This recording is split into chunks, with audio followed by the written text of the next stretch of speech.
Di dasar lautan Atlantik, ribuan peneliti pernah berharap menemukan reruntuhan kota yang hilang.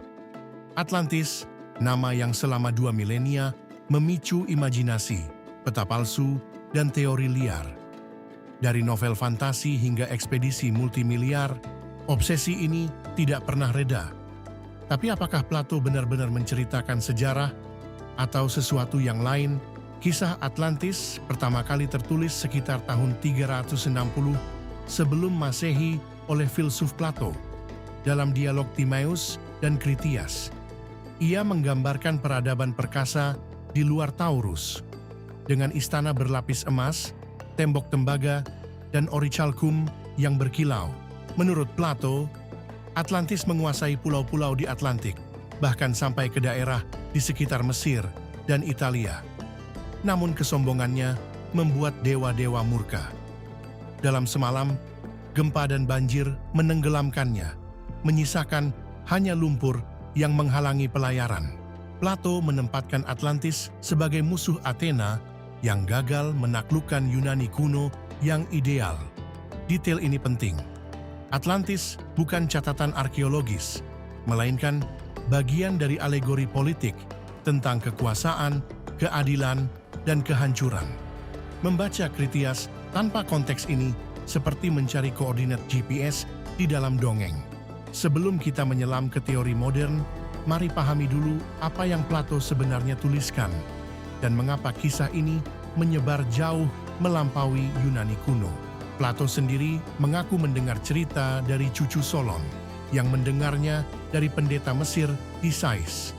Rantai oral ini sudah berjarak ratusan tahun. Tidak ada artefak Atlantis yang Plato sebutkan. Tidak ada prasasti, tidak ada koin.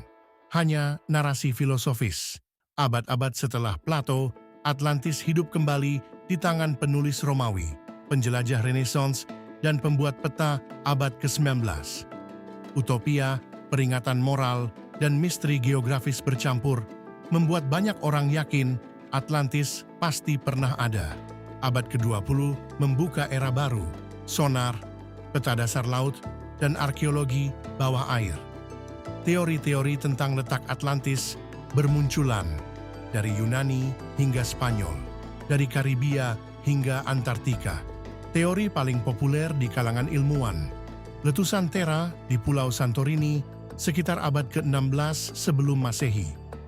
Gunung api ini meledak dengan kekuatan yang mengubah bentuk pulau, menimbulkan tsunami dan abu yang menutupi Laut Egea. Peradaban Minoa di Kreta dengan istana Knossos dan jaringan perdagangan luas runtuh sekitar waktu yang sama.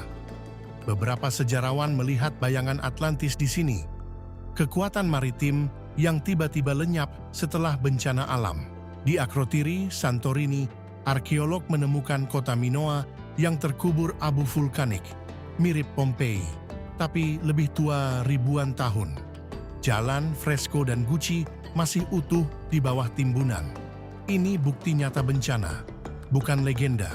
Kandidat lain, Tartessos di semenanjung Iberia, dekat Cadiz, tepat di seberang Tatarings Hercules yang Plato sebut. Peradaban ini kaya akan logam dan perdagangan, lalu menghilang dari catatan sejarah. Apakah ini Atlantis? Para ahli masih debat. Hipotesis lain yang pernah ramai, banjir Laut Hitam sekitar 500 sebelum Masehi, ketika air laut menembus Selat Bosporus dan menenggelamkan garis pantai asli. Beberapa peneliti melihat paralel dengan kisah banjir besar di banyak budaya. Namun hubungannya ke Atlantis tetap spekulatif. Bukti arkeologis belum mendukung identifikasi langsung. Di seluruh dunia, mitos banjir besar muncul dari Mesopotamia hingga Nusantara. Arkeolog modern melihat pola ini sebagai memori kolektif bencana, tsunami, banjir bandang, atau letusan gunung api. Atlantis bisa saja masuk kategori yang sama. Kisah yang mengkristal dari trauma, bukan peta. Selat Gibraltar sering diidentikan sebagai pilar Hercules, batas dunia kuno sebelum lautan Atlantik. Teori ini menarik secara geografis, tetapi bukti arkeologis yang menghubungkan Tartessos langsung ke deskripsi Plato sangat tipis. Di dasar Samudra Atlantik, peta batimetri modern menunjukkan gunung bawah laut dan lempeng tektonik, bukan reruntuhan kota berlapis emas. Tidak ada bukti benua tenggelam, sebesar yang Plato gambarkan dalam rentang waktu sejarah manusia.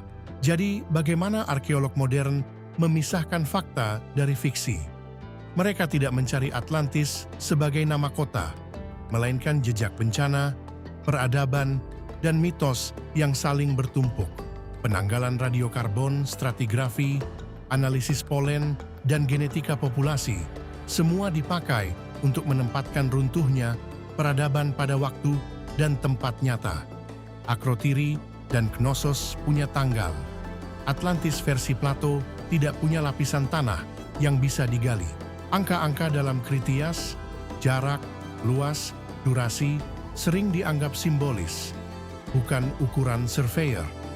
Plato menggunakan angka besar untuk efek retoris, menekankan betapa dahsyatnya kejatuhan kekuasaan yang sombong.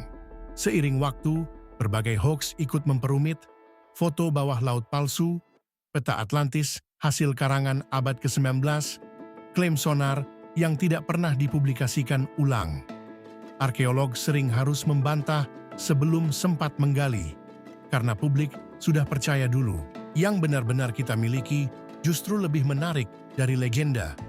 Armada Minoa, perdagangan timah lintas laut, fresko Akrotiri yang indah, dan kapal karam Uluburun penuh harta. Museum di Heraklion dan Athens penuh artefak nyata. Peradaban ini tidak perlu label Atlantis untuk memukau. Apa pelajaran abadi dari kisah Atlantis? Peradaban bisa runtuh karena bencana alam dan kesombongan sendiri. Plato menulis peringatan, bukan peta harta karun. Itulah sebabnya kisah ini tetap relevan di era perubahan iklim dan risiko bencana. Ilmu pengetahuan tidak menutup pintu penelitian, justru mengarahkan ke pertanyaan yang lebih tajam. Bagaimana bencana membentuk ingatan kolektif? Mengapa manusia perlu kota yang hilang untuk merenungkan kefanaan? Atlantis mungkin tidak pernah ada sebagai kota di peta, tapi legenda dan bukti arkeologi bertemu di satu titik, keinginan manusia untuk memahami masa lalu yang hilang. Plato memberi kita kisah, arkeologi memberi kita tanah, abu, dan tanggal. Keduanya layak didengar, asal kita tahu mana yang mitos dan mana yang fosil. Itulah cara kita menjaga misteri tetap menarik, tanpa kehilangan ilmu.